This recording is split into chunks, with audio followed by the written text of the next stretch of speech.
So last time we talked about functions, and in the interest of full disclosure, I messed up a little bit when I talked about range and code domain. And so we'll think of range now as what comes out of the function. It's a little bit fuzzy. And so don't worry, it has no effect on the problems that you're going to be asked. But for now, just think about range as what can come out. And I want to start with the following, just to get into the habit of working with functions. And I think one of the biggest challenges that people have with functions is figuring out how to plug strange-looking things into your function. We're so used to seeing x, and we see an expression like f of x equals x squared minus 9. And, what does this mean? Well, when we're writing this, we have a couple of things. The f, that's the name for our function. And you'll notice that we carve up pieces of the alphabet for different things. So we tend to use arbitrary numbers, tend to be in your A, B, C, D range. Functions tend to be in your F, G, H range. You might say, why did we skip E? We'll talk about that next week, I think. You have your variables, tends to be at the end, X, Y, Z. And then you have other pieces of the alphabet. So when you see things like F, G, and H, those tend to be functions. Now we say, okay, you have your X. Your X is acting as your input. What's going into your function? And what happens is it says, okay, if you plug your input X into a function, and it's right now, it's just saying, I'm thinking of X as this sort of arbitrary thing. It's a symbol of arbitrary whatever you plug in. It says, here's the machinery. Calculate the following expression. This part is your output, whatever the function has been set equal to. Well, we have such a strong tendency to think about functions in terms of X that it's sort of warped our thinking. And the important thing is to say, it's not really about the X. It's just saying the function does something to the input. So sometimes when I'm thinking about a function, sort of in the back of my head, I'll have a thought that says f of something. In other words, I have this arbitrariness. This just stands for whatever I'm plugging in. What does it do? It says, well, take whatever you've plugged in and square it and subtract 9. And now I just have to say to myself, okay, what's in the box? And whatever the box has, that's what goes into that right-hand side. Okay, so we were told f of x equals x squared minus 9. What would f of t be? T squared minus 9. Right? What's in the box? What are you plugging in? You're plugging in t. So you say, all right, wherever I'm seeing x on the other side, that's what I plugged in. I replace it by t. Okay, let's do our next one. F of 2x. What would that be?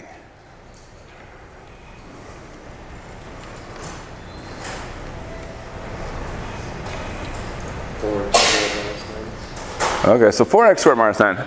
You're skipping ahead a little bit, but that's the great answer. I like it. It's correct. Now, what I like to do is I just like to say, let me just literally just write down what it is.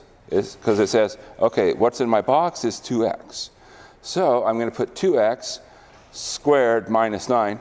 And I like to be generous with my parentheses because I have to think about what's being squared. I'm squaring the whole input. So I don't want to square just a piece of it. I want to square the whole thing. And now we can go another step and say, well, hey, we've learned how to simplify expressions like this, which is we can square the individual parts. So this gives us 4x squared minus 9. All right. Good. Well, let's do some more. How about f of x squared? What would that be?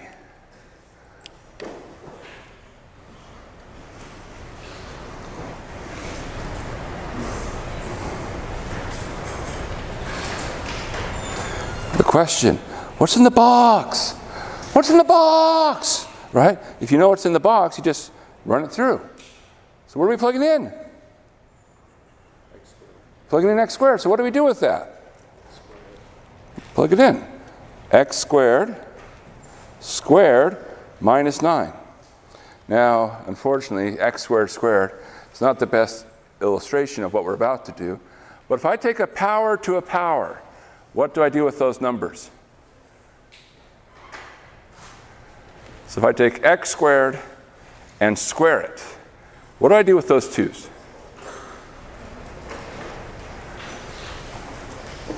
What can this be rewritten as? It's going to be 4 because you're going to multiply. The reason I say this is not a great example, it turns out 2 times 2 is equal to 2 plus 2. But that's okay. We're among friends. We know what we mean. Okay, f of x plus 3 quantity squared. What do we get? The quantity x plus 3 squared minus 9. And now we can rewrite this. This is x squared plus 6x plus 9. All right, that's the x plus 3 squared. And then minus 9,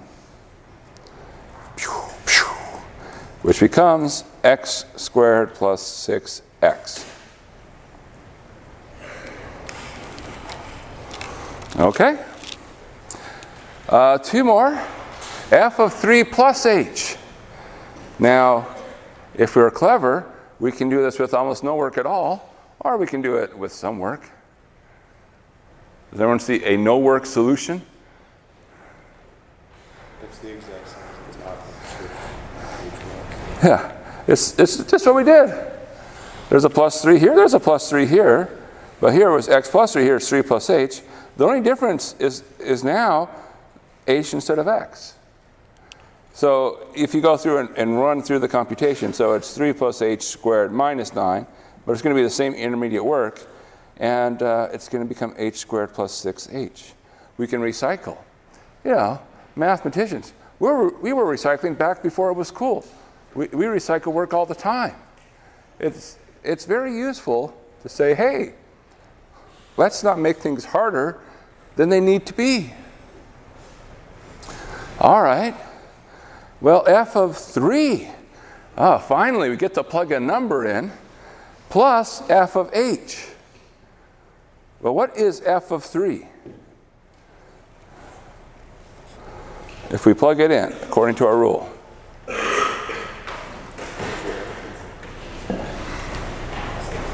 What's in the box? What's in the box?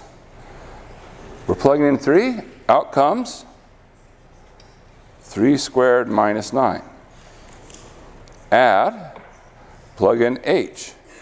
What comes out? Well, now h is what we're plugging in. So h squared minus 9. Does anything simplify?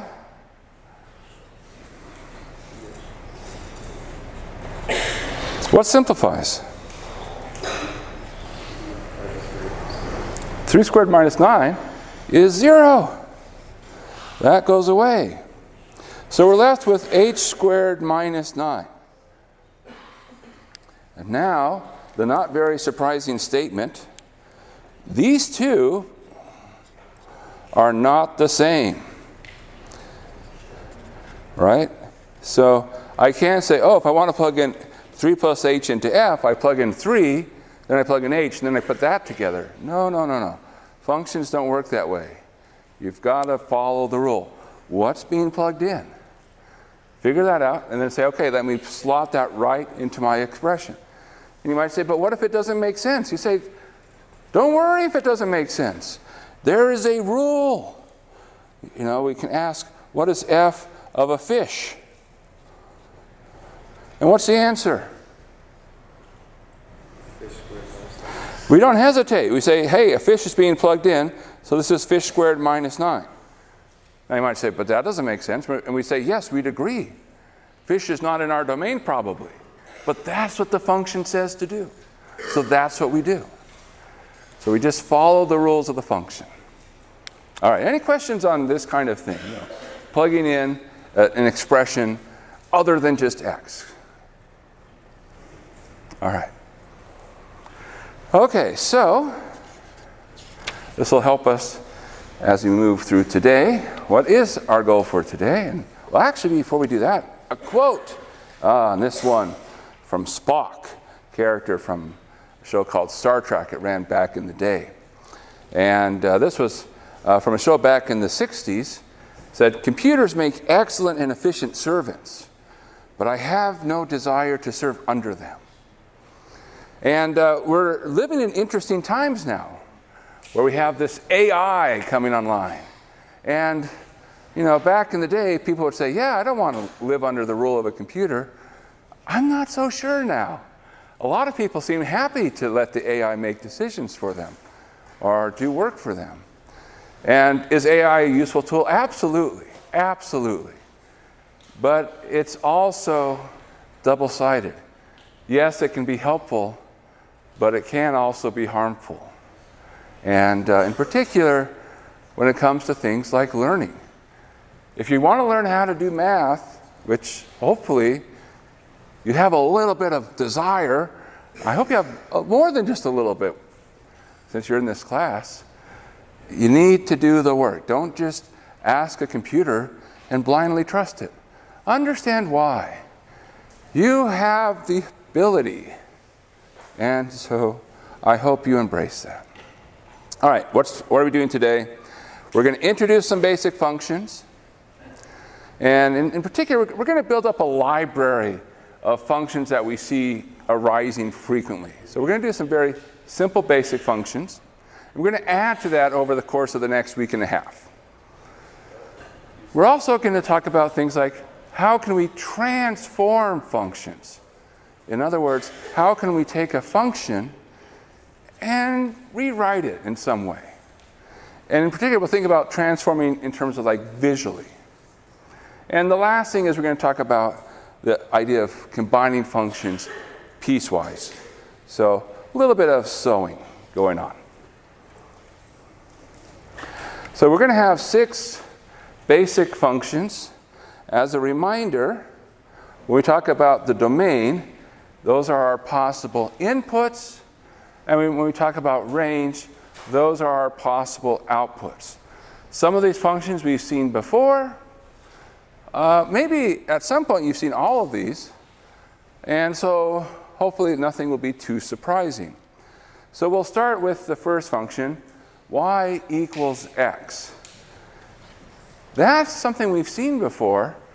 What's that look like? I mean, what is that a graph of? We've talked about these recently. It's a graph of a line. Can we say anything about this line? Can we say what the slope of this line is, for instance? What's the slope? 1. Can we say what the y-intercept is? 0. So that makes it easy to draw. Y-intercept is 0 means it goes through the origin and has a slope of 1. So that's the line, y equals x.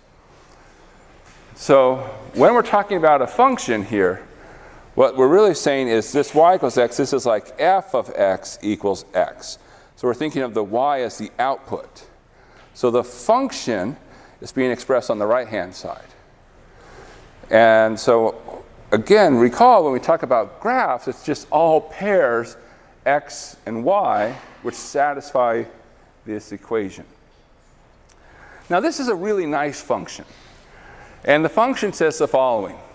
Whatever you give to me, I will hand it back. You give me a 7, I'll give you back a 7. You give me a 12, okay, here's 12 back. Give me minus 100, here's a minus 100. So it's a very nice function. Now the question, domain. What can you plug in? And in our class, we're keeping it real, which means I'm thinking about just the real number system. What numbers can you plug into this function?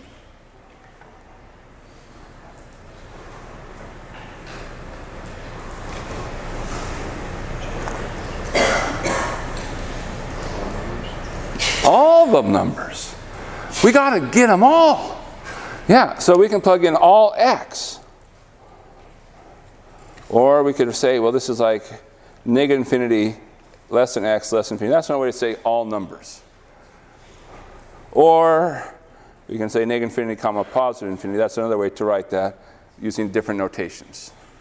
We have a couple ways to express that. All right, let's go to absolute value of x. So, what does absolute value of x look like? What's the shape?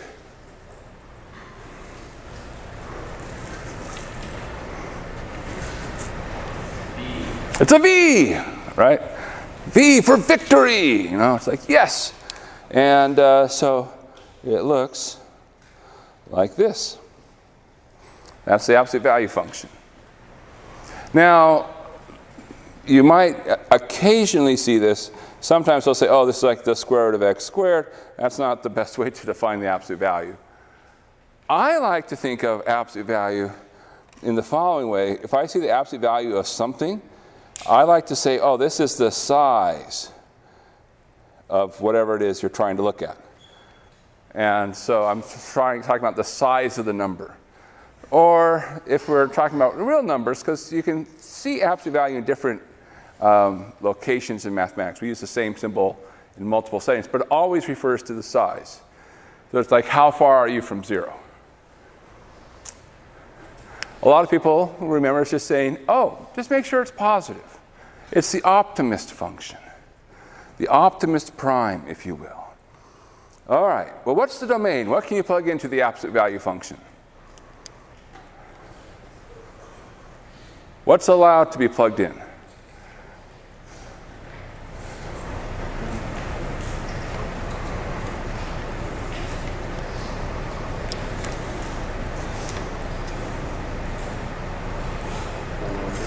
All the numbers. Yeah, you can plug anything you want. So again, the domain is all the numbers. All x. What can you get out of the function? Oh, whoops, I forgot to say range up here.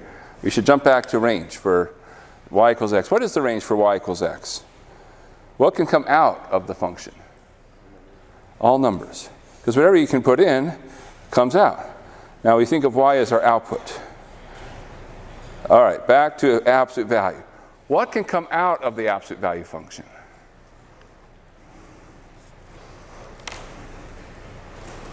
Can you get any number out of the absolute value function?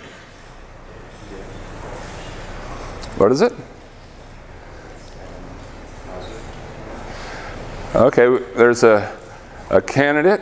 Positive number. So is the answer all positive numbers?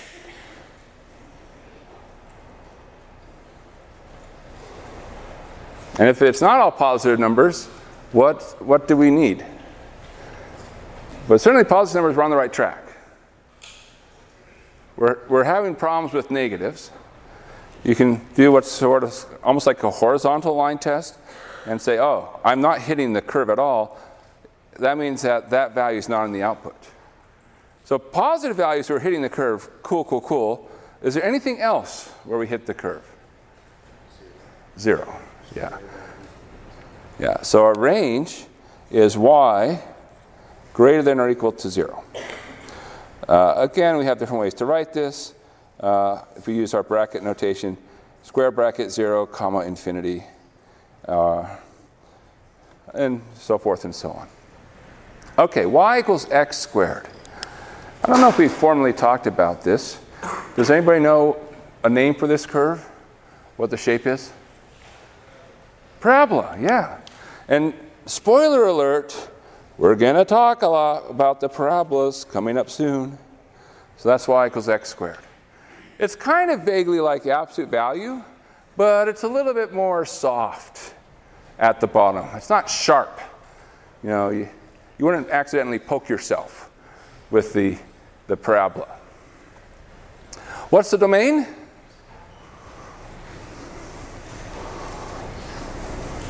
What can you plug in to the function so that if you square it, it makes sense? All the numbers. So the domain is all x. What's the range? What can come out? Everything greater than or equal to 0. Okay. Now the square root. And you may have seen the square root before. I hope you have. It actually has connections to x squared. And in that it looks like sort of half a parabola, but on its side. So that's what y equals square root of x looks like. Now, this one, spoiler alert, it's going to be a little bit different. Well, all functions are a little different. But what's the domain? What can you plug into the square root function?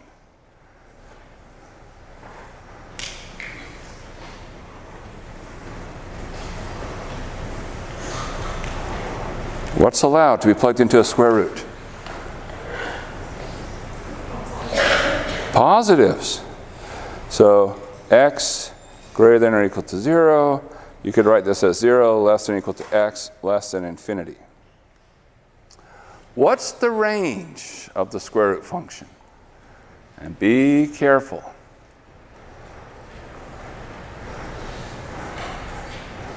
Or maybe don't be careful. Just throw caution to the wind, like, I'm just going to make a guess. What can come out of the square root function?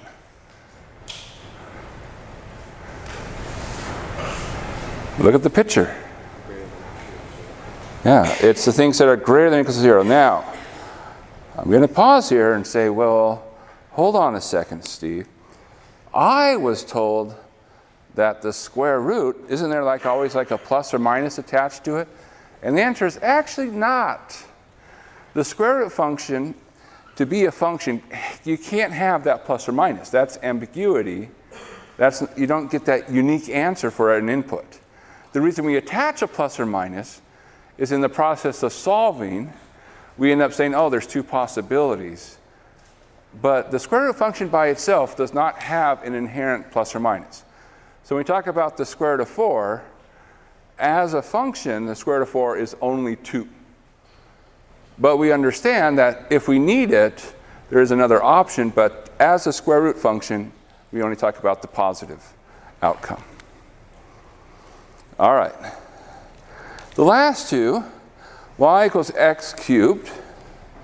I'll just graph it. It starts, sort of flattens out at 0, and then goes back up. So that's y equals x cubed. And here, what can you plug in? You can plug everything in. What can you get out? You can get anything out. So all x, all y. And then we have x to the 1/3. Now, for whatever reason, I wasn't consistent with notation. I should point out that square root of x, also known as x to 1/2, whereas x to 1/3 has another notation. This is the same as the cubed root of x. I personally prefer using it with the fractional exponent, but both are acceptable notations. And it turns out that it's tied to x cubed. If you were to take this graph and sort of flip it over, you'd get the graph of x to 1/3. So it looks something like this. So that's the graph of x to 1/3. The domain is all x. The range is all y. And in terms of what you really should focus on, make sure you know these first 4 by heart so that you can identify them. But the other 2 might show up, for example, in homework assignments, so we're going to include them. All right, so now we have some functions, but we want to be able to move things around. So we're going to talk about some transformations. And in particular, we're going to do some very simple transformations. So I want to think about, I have the function y equals f of x, and I know that there's a graph out there for that function. And now I'm going to say, well, what if I do things such as multiply in front by an a, add a b on the end, or maybe add a minus c into the function? So I have some things I can do. So there's other transformations that are possible. These are the 3 we want to talk about. Now, we have inputs and outputs. The inputs, we think of those in terms of our picture, that's our x. So that says anything that's happening on the inside has to do with our input, has to do with the x direction. So in other words, it's a horizontal type thing. So this x minus c is on the inside. That says it's going to have a horizontal effect. So in terms of the picture, something happens horizontally. When we're on the outside of the function, that means we're dealing with the range, our y values. So the a and the b, they're on the outside of the function. After the function has gone through and done whatever it's going to do, it's on the outside. So we're affecting our y values, which means we're doing vertical things. So we have two things. We can affect things horizontally if we change our inputs. We can affect things vertically if we're changing our outputs. So let's talk about what these three things can do. So suppose we have an a multiplied by f of x. What the multiplication does is it's scaling your output. And so it's stretching it if a is big. It's squishing it if a is small. Now, squishing is not a technical math term. We use other words like compress, because then we sound very fancy, like, oh, look at those mathematicians. They use fancy words like compress. One other thing can happen is if a is negative, then you're flipping it upside down. So let's do an example. So we'll start by graphing a curve that we know, and then we'll look at some variations. So we'll do square root of x. So here is y equals square root of x. All right. What if I look at y equals 2 square root of x? Have I stretched? Have I compressed? Have I flipped? Have I done some combination of those things? Sorry, what? I've doubled. So what it says is like, for every y value you have, you double it. So if I have a y value here, here is a point on my graph, y equals square root of x. Y equals 2 square root of x says go twice as high. So we're still going to come out from the origin. Turns out, true story, 2 times 0 is still 0. But we're going to go up twice as high as we go through. So here's our graph, y equals 2 square root of x.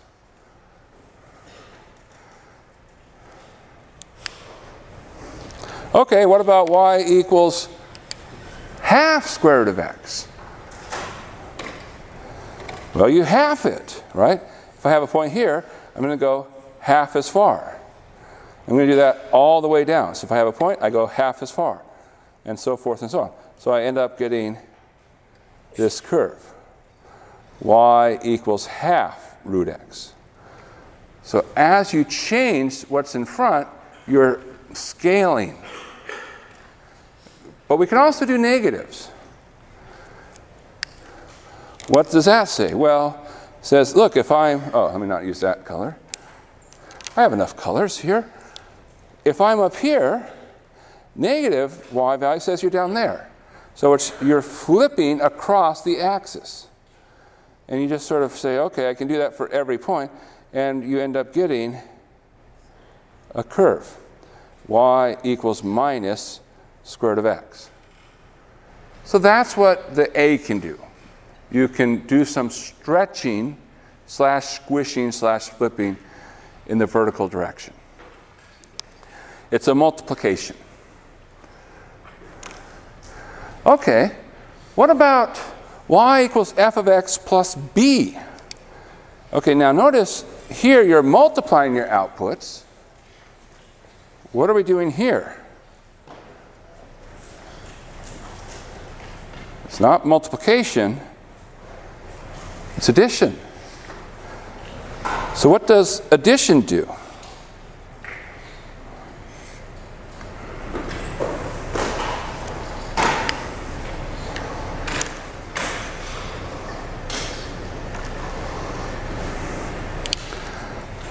So addition says you add to your outputs. So again, we can start with our basic y equals square root of x. And what would y equals square root of x plus 2 do?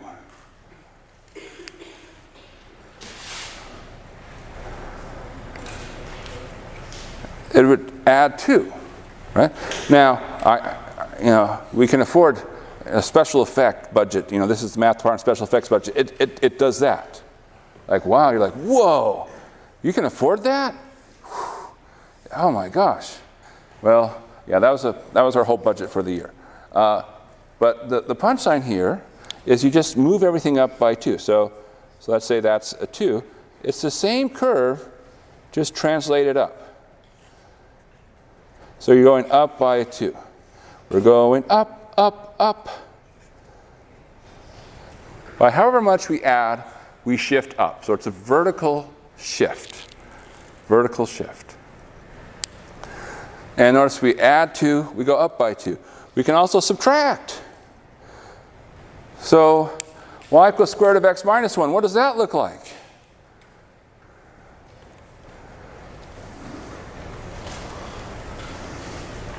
If we do square root of x minus 1, we're going to shift down. So y equals square root of x minus 1. It's going down.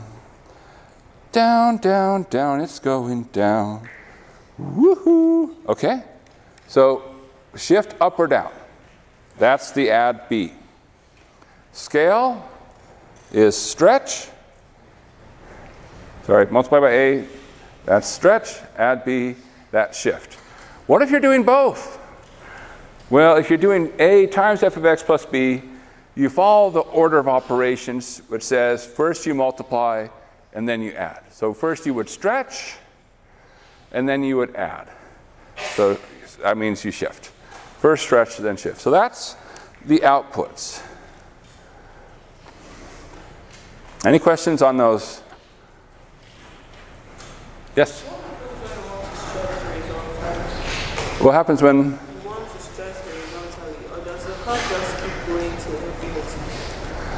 Well, but you can stretch as much as you want. I mean, you always have a number in mind. And so you can't stretch infinitely big, if that's what you're asking. This is for stretching vertically. That what you do. Fx plus b is vertically shifted by b. Yeah, fx plus b is vertically shifting by b. Next one. Don't worry, we'll get there. So we've been focusing on the outside, that's vertical, but there's an inside.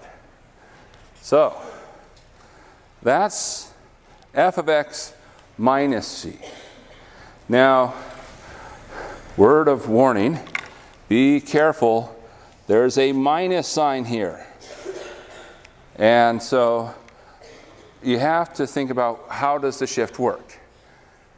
And it kind of does the opposite. So here's how I like to think of it when I'm looking at the horizontal shift. I like to say, what's the new 0? And if I can answer that question, that helps me figure out how to do the shift. Where would 0 now be? So in other words, which value of x would make this thing 0? Okay, so vertical was the outside. We're doing horizontal. So here we have square root of x.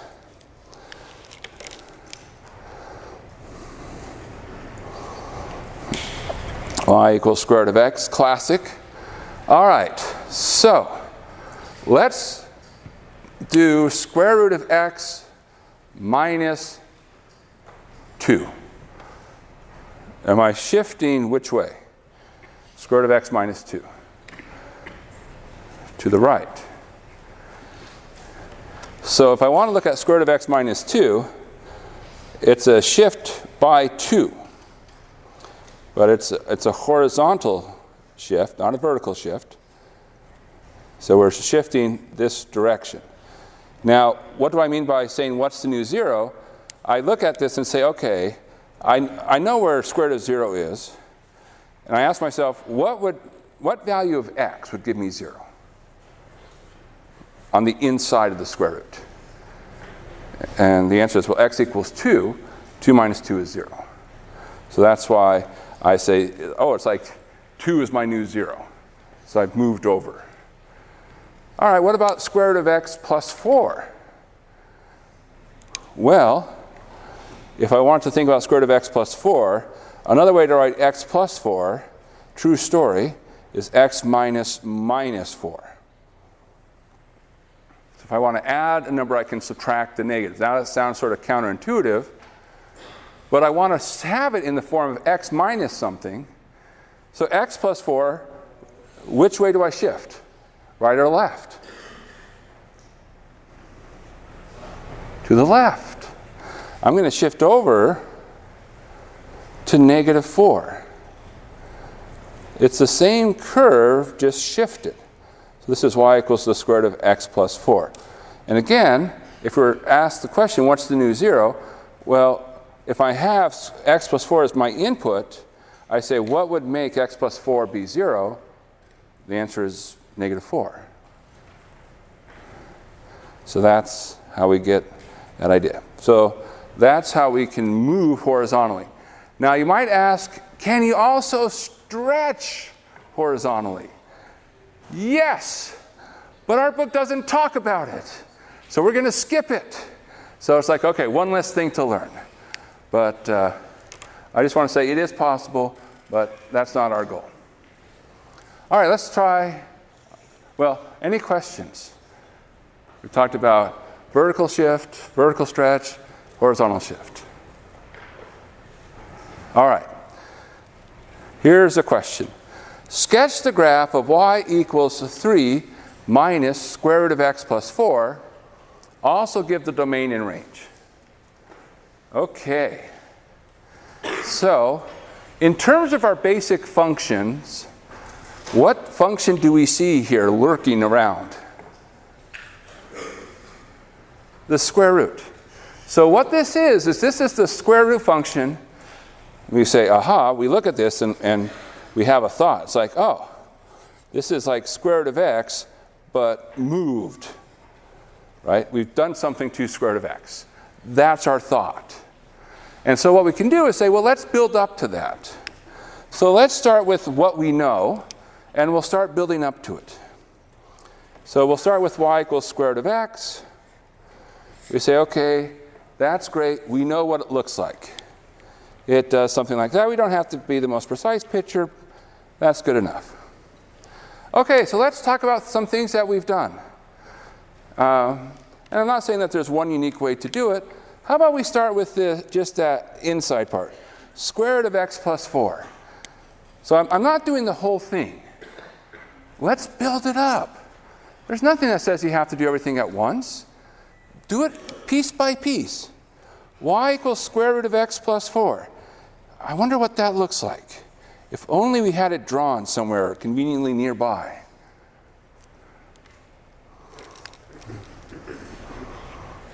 If only we knew what y equals square root of x plus 4 looked like. That would be very helpful. What has square root of x plus 4 done to our picture? Yeah, it was a shift. It's been shifted over to negative 4. Okay, cool. But that's all we've done, right? We've done a shift. All right, great. We know what that's done. Now, let's go deeper down the rabbit hole. Need a different color here.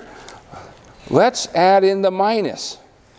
Minus square root of x plus 4. Okay. Minus square root of x plus 4. What does that do to our picture? What does the minus on the outside do? Turns it upside down. Flips it over. All right. So, we're here at negative 4. Now instead of going up, we go down. Okay. One last step, right? We keep getting closer and closer and closer. Now we'll incorporate that 3.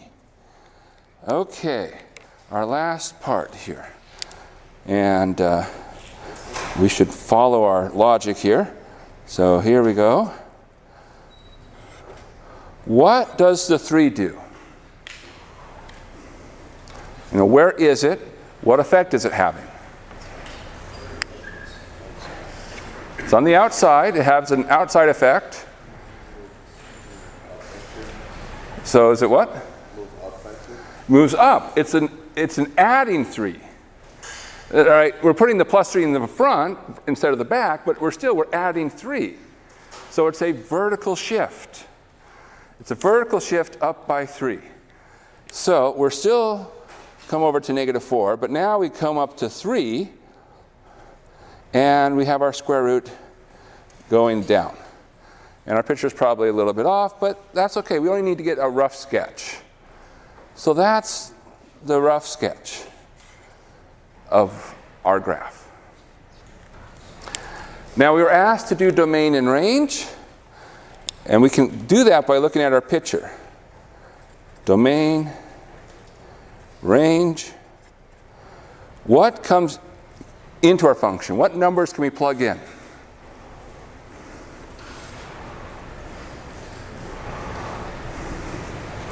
Look at the picture.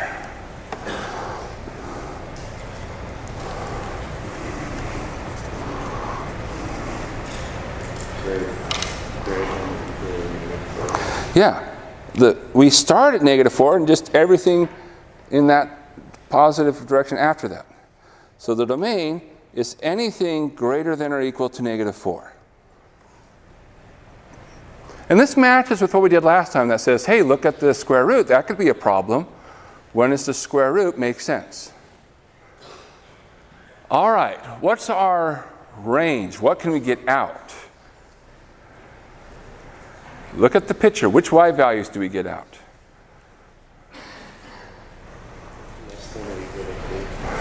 Yeah, the highest up we go is 3. But we get anything below 3. So we say, okay, so we have the output is anything less than or equal to 3.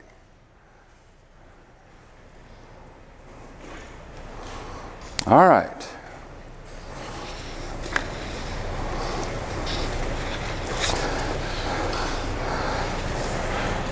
One more idea for today. Any questions about this one before we leave this question?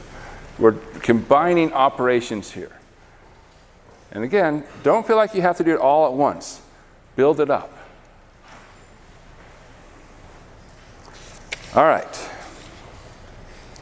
The other idea we need to talk about today is the idea of piecewise functions. Now, there's sort of a clue as to what this is. Piecewise says, hey, you've got pieces, which says that your function might not be doing the same thing everywhere. It might have different behavior over different portions of the domain. And so what we do is we say, okay, we'll break our function up and say, in this part of our domain, apply this rule. In this other part of the domain, apply that rule. And it doesn't just have to be 2 pieces. You can have as many pieces as you want. We'll start with 2, but we can build up to arbitrarily many. The really simple case is the absolute value function. One way that we often see the absolute value function described says, well, to take the absolute value of x, there's 2 cases. If x is positive, we don't need to do anything. It already is what we want it to be. So it's x. So absolute value of x is x if x is positive. So you'll notice over here, there's this piece, and this is explaining the different pieces of your domain. How do you break up your domain? So, okay, so it says it's x if x is greater than or equal to 0. If x is below 0, well, we're putting a negative into absolute value of x. We need to make it positive, and the way we make it positive is add an extra negative. So it's negative x if x is less than 0. So that's a way to describe the absolute value function. Now, on a side note, we're going to start graphing these. And we're going to have to say, oh, I want to include this point, because it might be at the end of an interval, or I might not want to include this point. So on a graph, if you see a filled-in circle, that says this is a point that is a part of the graph of the function. If you see an open circle, it says this point is not part of the function. It's not part of the graph. All right, so I think it's most intuitive to see a few examples. We can do some examples very quickly. Here, we have two different places. X is less than -1. X is, I should have put, x greater than or equal to -1. Let's make that a -1 there as well. I don't know why I put it as a 1. What it tells us here is it says, at -1, I'm going to just sort of mark it here. At -1, you're going to have that be a dividing line. So you have two behaviors. What's coming before? What's coming after? So let's think about this. Below -1, we're a line. -x minus 1. Now, for the sake of convenience, let's plug -1 into this. If you plug -1 into this expression, minus minus 1 minus 1, that's very minusy. But what comes out? 0. So at -1, we're at 0. I'm going to put a circle here that's open because there's a less than. It might fill it in later, but right now it's less, so I'm not including that. So this is a point on the line, -x minus 1. What's the slope of this line?